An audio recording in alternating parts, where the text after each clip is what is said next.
Nexus icon at DeWittDailyNews.com. From the Hart Media Group newsroom and DeWittDailyNews.com, I'm Ben Hubbard with this expanded morning newscast.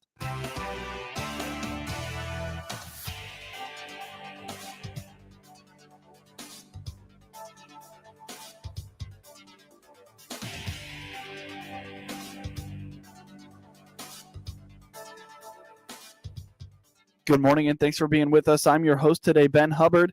The news is brought to you by Bob Chevy Buick in Clinton, your Silverado headquarters, as well as Connexus, offering fiber internet in Clinton. Click their icon on DeWittDailyNews.com to find out more. Cameras can come in very handy for law enforcement when it comes to solving a crime, but what happens when it is in a residential area? Monticello Police Chief Rob Ross explains that many police departments have begun a voluntary camera registration program, which will allow them to reach out and ask to view your home security or doorbell camera feeds in hope of identifying a criminal. He emphasizes that this does not give them unregulated access to your cameras. So if you go to the City of Monticello website, click on Departments and Police, it'll give you our generic homepage. And then on the left-hand side, it says Monticello Police Camera Registration. And you hit the nail on the head. Everyone thinks, oh my God, the cops are going to have access to my cameras and look, whenever they want to. No, that's not how that goes. Put down whether you're a residence or a business, how many cameras you have, the address, and a contact name and phone number. And then that way it just tells us, okay, 101 Main Street has cameras and we had something happen at 103 Main Street. Maybe we can go over there and, view any footage that they have from, 1 to 2 in the morning. It's just kind of a depository for us. Usually we walk around and, if it happens in a neighborhood, we'll go door to door and try to see if people's cameras are up and running or if they even have cameras. This is just a way to kind of streamline that. So if people would want to, it's just like our no-knock list for solicitors. They can enter their cameras, and then that way we get a list of people in town that have these cameras that would be willing to help us out on some burglaries or other crimes. The City of Lincoln has a similar program, and Chief Joe Meister indicates that the program can streamline the investigation process and make catching a suspect much faster. Yeah, it's a trending program in law enforcement, I think nationwide, is camera registration. It's strictly voluntary. Any citizen can find the form online on the city website to register their cameras, and it only asks for your name, your address, contact phone number, and how many cameras you have. We'll enter that into a database where we have an interactive map that shows us who has cameras in the city of Lincoln. And if a crime occurs in your area, streamlines the process for the Detectives Bureau to identify who has cameras, where they're at, automatically has a phone number for them to call, and they can schedule a time with you if you're willing to share any footage that you may have. Yeah, it's valuable evidence for prosecution. If you have visible cameras, I believe it does reduce your vulnerability, because if I'm walking through a neighborhood looking for a house to burglarize or a vehicle to break into, and I can see a camera pointed at me, I'm much less likely to commit the crime in front of it. So both. Again, forms available online, or you can come to the Lincoln Police Station and we can provide you with a form, and you can fill it out and hand it to our records clerk, and we'll get you plugged in. Both Chief Bross's and Chief Meister's departments have recently utilized cameras in their downtown areas to solve crimes. The more people who sign up for the program, the more likely the program is to aid in an investigation. Yep, we have quite a few businesses there on the south part of town that have very good cameras. We have a building where people are coming to try to steal kind of scrap or anything else that's in there. So far, we've caught, I believe, 5 or 6 people that have gone over there, and the cameras are fantastic. They're able to tell us when they show up. We're able to see them drive into someone's parking lot, walk into the building, and then see them kind of go back and forth. So that has greatly helped us try to stem some of this there on the south end of town. Absolutely. We use them all the time. We just used some of the downtown safety initiative cameras that the city's invested in to solve a damage to property last week. The street department did a large concrete project downtown to repair a sidewalk and crosswalk area, and invested a lot of time and work and money into that. And it was damaged after they left. And we were able to use those cameras to identify who was responsible and take care of that problem. You can sign up for the camera registration on each of the community's respective websites. The Chiefs stress the importance of always having your cameras charged and fully functioning. You're listening to the WHOW Morning Show. Coming up shortly on this expanded newscast, University of Illinois Extension offers tips for reducing food waste. Students in the CEO program are tasked with working together to create a class business that will help them fund their individual businesses. Lisa Shepard, facilitator of the Sangamon Valley CEO program, told the Heart Media Group on the WHOW Morning Show on Wednesday that the class business for this group will be the Gingerbread Jog 5K to take place on December 20th at Allerton Park. She says the students have to do 100% of the work to organize and execute the event.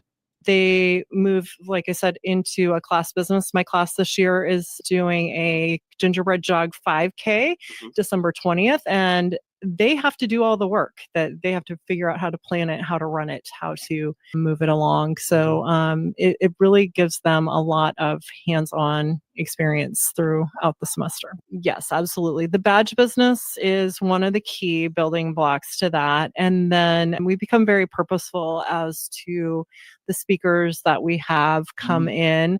And then they do elect class officers. So those class officers help organize themselves and the class business process to make that a better event. And then the students really do facilitate that. We start with the idea where each of them has 10 Post-it notes that they have to put up as to what might be an idea that they're interested in. It's really interesting. This year, they were moving towards a bingo night, and I got a text, I think, about a week before, because they have to pitch it to the board and get buy-in from the board to be able to continue. And I got a text that, hey, we don't think we want to do bingo anymore. We'd like to shift. And last year's group had such great success with their 5K. We don't want to do the same thing, but we want to do a spin-off of it. The students must organize things like sponsors, event location, and even a t-shirt design.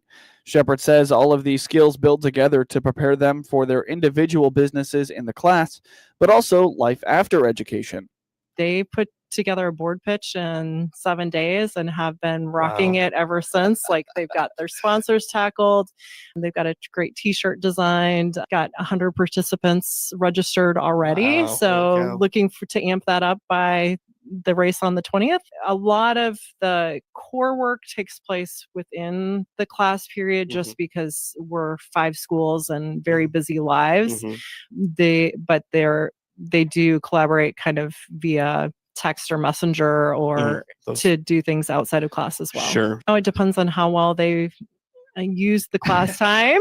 I try to make it so that if the class time is used wisely, there isn't a whole lot of extra work outside of it, just in that it does get difficult with 4 different sports schedules and 4 different schools and all of that for them to even pull that off. But they do a great job of communicating where they need to outside and doing those individual things that they need to bring back to make it happen.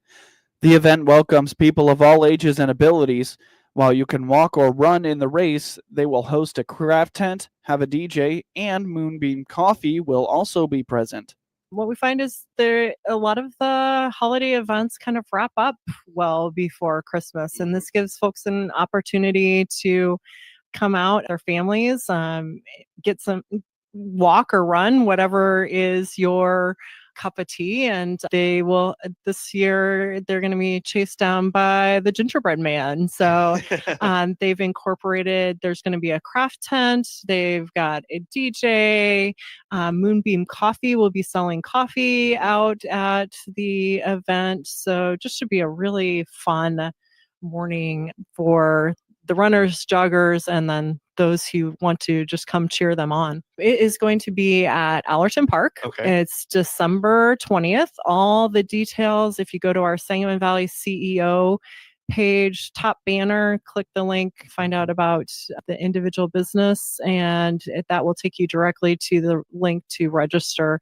If our t-shirt deadline has ended, but probably if you got in these next couple of days, your odds of getting a t-shirt would be much better.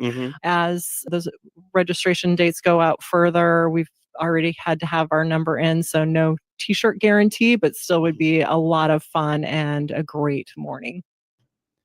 The Gingerbread Jog 5K will take place on the morning of December 20th at Allerton Park. Register for the race and learn more about the Sangamon Valley CEO program by visiting sangamonvalleyceo.com. You can also find them on Facebook and Instagram. You're listening to the WHOW Morning Show. Let's take a quick break with a word from our sponsors. Closeout time is here for a new Chevrolet. This is Scott Baum from Baum Chevrolet Buick in Clinton and Farmer City. Yes, we have a good selection of 25 Silverados remaining in regular and crew cab models with gas or diesel engines. Some with utility beds and dual rear wheels. Also see our remaining Colorados, Trailblazers, even our full-size Suburban and Tahoes, all priced to move out. See our 25 inventory today at BaumChevyBuick.com, right from the start.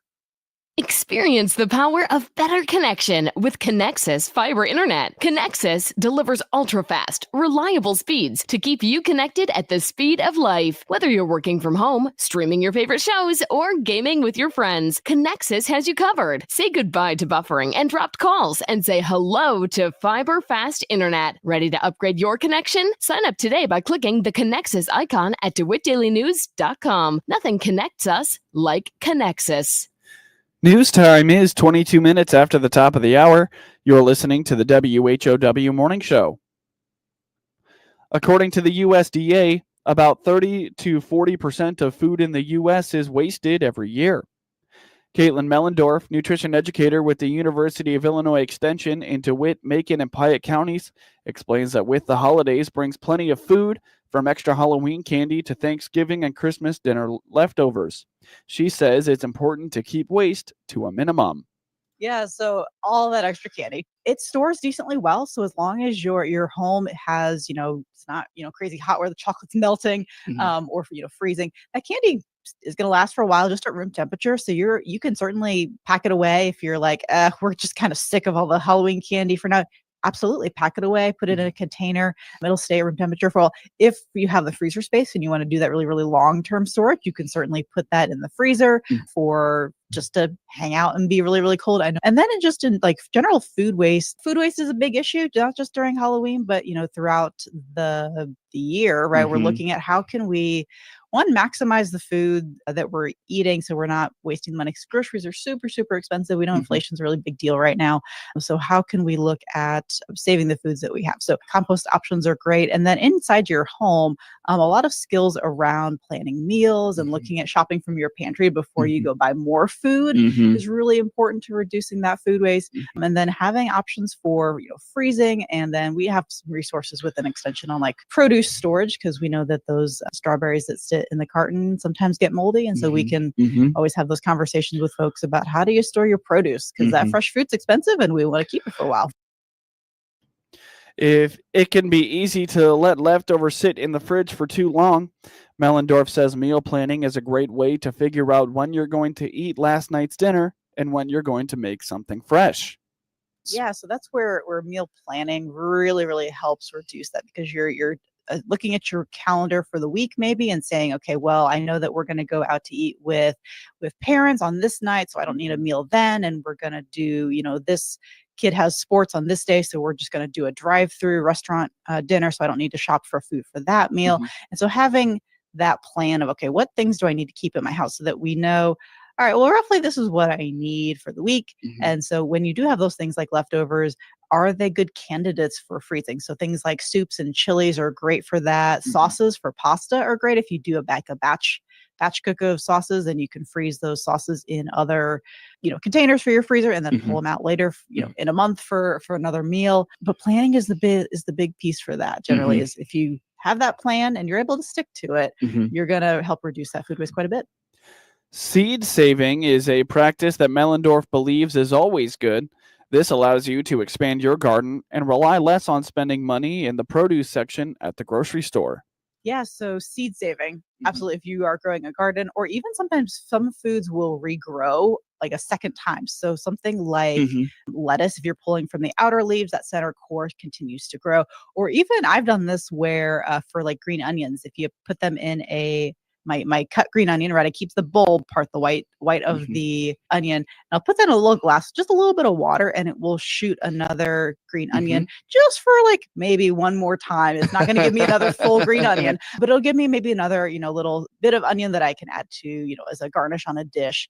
So there's ways to almost reuse that food in there. And then seed saving is definitely on the gardening side of it. So we invite everyone listening to call our Master Gardener volunteers, because they would have all the details on how to save seeds, especially if you're doing gardening. Because jalapenos give you lots of seeds, and pepper plants give you lots of peppers. Mellendorf plans on diving more into the topic of food waste prevention in 2026. Learn more about all things food waste and more at go.illinois.edu/food. A year after receiving a $308.6 million electric rate hike, Ameren, Illinois is asking the Illinois Commerce Commission for authority to increase its delivery rate costs by an extra $59.6 million. A provision in state regulatory law allows the utility to petition the ICC to recover additional expenses in yearly reconciliation cases if they go over budget on capital expenditures. The ICC rejected Ameren's first attempt at a 4-year rate plan in 2023, in part because the utility didn't do enough to show how the plan would be affordable or beneficial to customers, according to the Citizens Utility Board spokesman, Jim Chilson. Everybody wants Ameren to be healthy. We want them to be able to pay their workers, a reasonable, salary. We want the company to be able to keep the lights on and to keep their system up. Everybody wants that. There's no disagreement about that. The disagreement lies in when the company goes before the Illinois Commerce Commission and has a proposal that has wasteful spending in it. The $308.6 million increase is spread out through 2027. Chilson says consumer advocates, including CUB and the Illinois Attorney General's office, have uncovered at least $14 million in wasteful spending in Ameren's reconciliation proposal. A decision by the Illinois Commerce Commission is expected by December 20th. When ordering anything online, you need to do your homework, as there are plenty of scammers trying to steal your money, identity, or possibly both. The latest twist on the online ordering scam involves advent calendars, and the Better Business Bureau is trying to warn the public about it. You may be scrolling through social media and find an ad for this item and see many positive reviews. You place an order, but as the Better Business Bureau investigator Don O'Brien says, it never comes. They're taking orders and not sending them. Those advent calendars that they show in the ad are non-existent, other than in the mind of the AI. Again, they'll take your money. They may get charged money, and again, you're going to lose some money there. And then, of course, you might lose the debit or credit card information you give to them. He says buying something on social media on a whim can be tempting, especially if it isn't too expensive, but resist the urge. Search for the business before you click buy to make sure they have a legitimate website and contact information. Look for the BBB seal or search on bbb.org to see if the business is BBB accredited. Get news anytime from your computer or mobile device at DeWittDailyNews.com.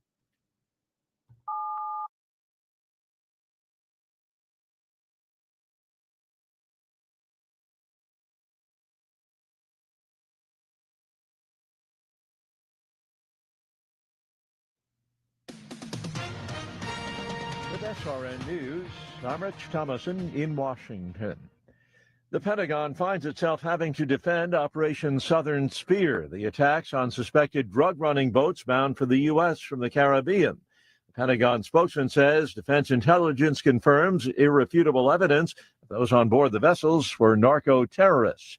And it says military as well as civilian lawyers have deemed the military strikes legal. If you've ever suffered a bad case of sticker shock while checking on new car prices, relief is on the way. President Trump relaxing what he calls horrible and very costly requirements imposed by the Biden administration. The Trump administration continues. From the Hart Media Group Sports Desk, IL Sports Wire, and DeWittDailyNews.com, I'm Ben Hubbard with this local sports report. The Clinton Lady Maroons held the Tolono Unity Lady Rockets to 11 points over the final three quarters and won 64-24 in non-conference high school girls basketball action Wednesday night in Tolono. The Lady Maroons dominated the offensive side of the ball, with the biggest scoring difference coming in the third quarter. Clinton scored 18 points to the Lady Rockets 2. Clinton was led by Clara Dempsey, who led all scorers with 21 points and made 2 from beyond the arc. Carly Anderson added 16 points, while Avery Smith put up 11. Tolono Unity was led by Claire Mihari, Grace Bickers, and Olivia Hall, who put up 4 points apiece. With the win, Clinton improves to 3-2, while Tolono Unity falls to 2-5. The Lady Maroons will take on the Argenta Oriana Lady Bombers tonight in the second half of a back-to-back outing for Clinton. Tip-off is at 6 p.m. at Clinton High School. The Maroa-Forsyth Trojans got ahead early and fended off a push from the Edinburg Wildcats, beating them 66-53 in non-conference high school season opening action Wednesday night in Maroa. The Trojans were strong out of the gate, putting up a 21-6 lead by the end of the first quarter. Edinburg turned up the heat and held pace with Maroa-Forsyth. However, they were unable to overcome that first quarter deficit. Maroa-Forsyth was led by Cabrin Lee, who scored 32 points and shot 90.9% from the foul line. Kobe Lane scored 19 points and made 5 shots from beyond the arc. With the win, the Trojans kick off the season at 1-0, while Edinburg falls to 2-3. The Trojans come to Clinton to take on the Maroons at 7:30 p.m. on Friday. You can hear all the action on WHOW and all its digital platforms. Johnny Kinziger had 21 points in Illinois State's 89-78 victory over Eastern Kentucky on Wednesday. Kinziger also contributed 5 assists and 3 steals for the Redbirds. Ty Pence added 17 points, 7 rebounds, and 5 assists. Mason Clabo also scored 17 points. It was the 6th victory in a row for the Redbirds. The Colonels, who are 1-7, were led by Juan Cranford Jr., who recorded 17 points.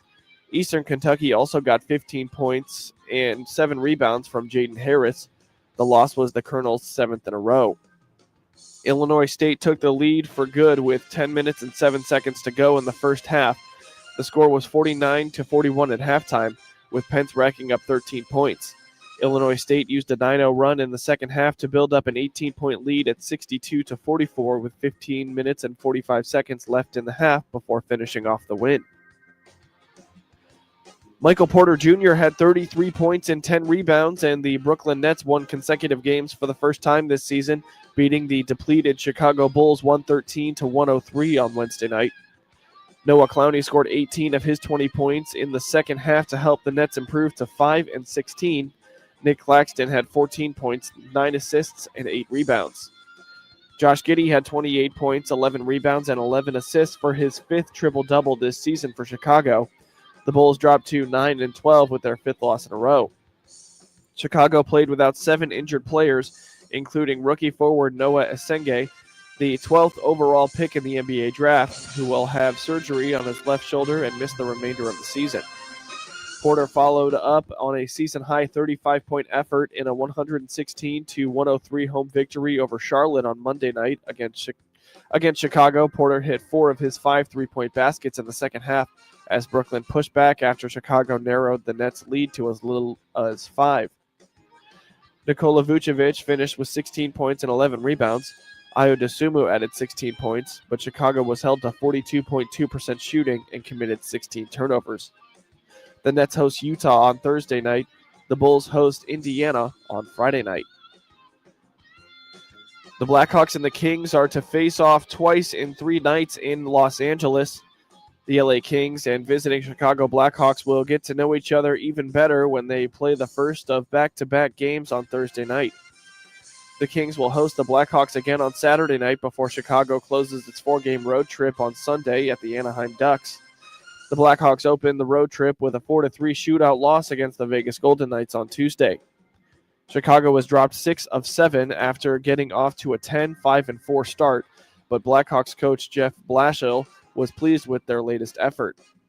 The only glaring mistake by the Blackhawks occurred in the final minutes of regulation when a mistimed line change allowed Braden Bowman to score the tying goal for Vegas.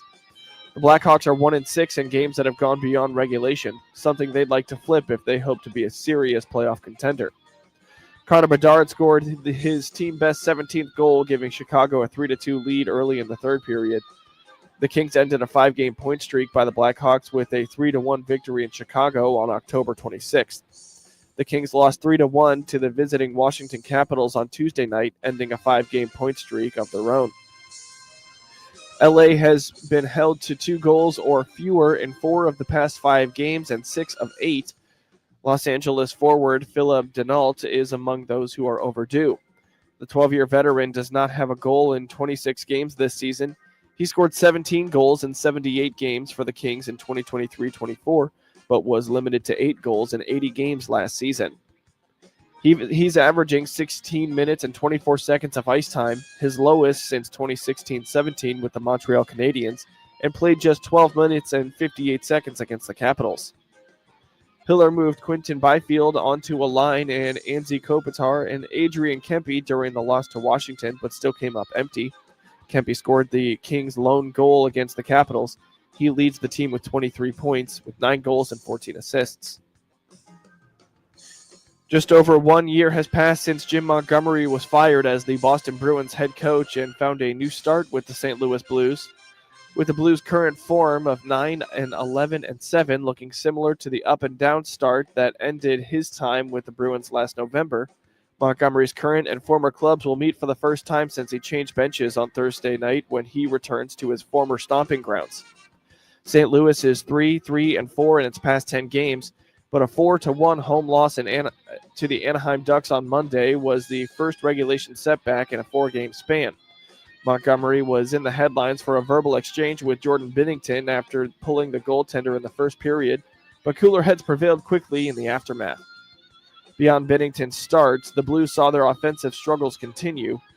They were 0-for-6 on the power play and failed to score more than 2 goals for the 8th time in 9 games. Jordan Kyrou netted the lone goal.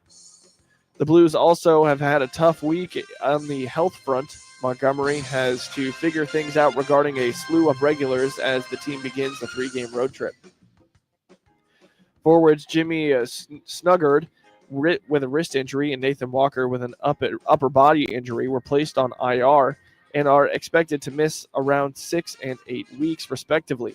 Alexei Tropichenko remains week to week after burning his legs in an accident at home. Health has also been a factor in the Bruins' recent run of play. A 5-4 road loss against the Detroit Red Wings on Tuesday was Boston's 5th defeat in an 8-game span, with only 1 win coming in regulation.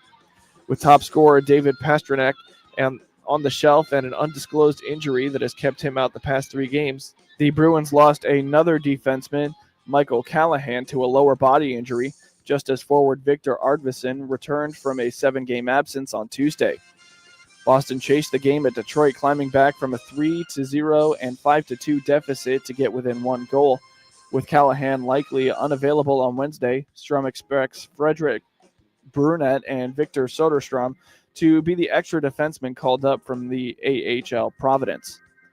In the Tuesday game, Boston got 2 goals from Alex Steeves, and Jonathan Asperat netted his first career NHL goal, and Hampus Lindholm and Morgan Geekie dished out multiple assists. Lindholm echoed Strum about the team's effort.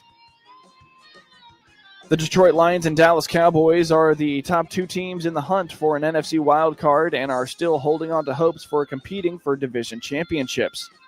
Detroit hosts Dallas on Thursday, and the winner will improve its position in the playoff picture, while the loser may not have time to recover from the setback over the last month of the regular season. After starting 5-2, the two-time defending NFC North champions have lost 3 of 5 to fall behind division-leading Chicago and second-place Green Bay. The Cowboys, meanwhile, are surging into postseason contention behind a revitalized defense. They're over 500 for the first time this year thanks to 3 straight victories, including one over Philadelphia, to potentially change the NFC East leading Eagles for the division title.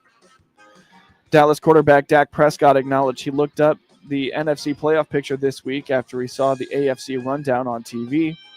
Lions edge rusher Aiden Hutchinson broke his left leg in 2 places last year's 47-9 early season win at Dallas, ending his season. Hutchinson has 8.5 sacks, a career-high 4 forced fumbles, and 24 quarterback hits this season. See highlights of your local high school programs by finding IL SportsWire on your preferred social media platform, and get local sports anytime at DeWittDailyNews.com. This is staff meteorologist Jennifer Wojcicki with your regional radio forecast. Ample sunshine expected today with daytime highs approaching 16. North wind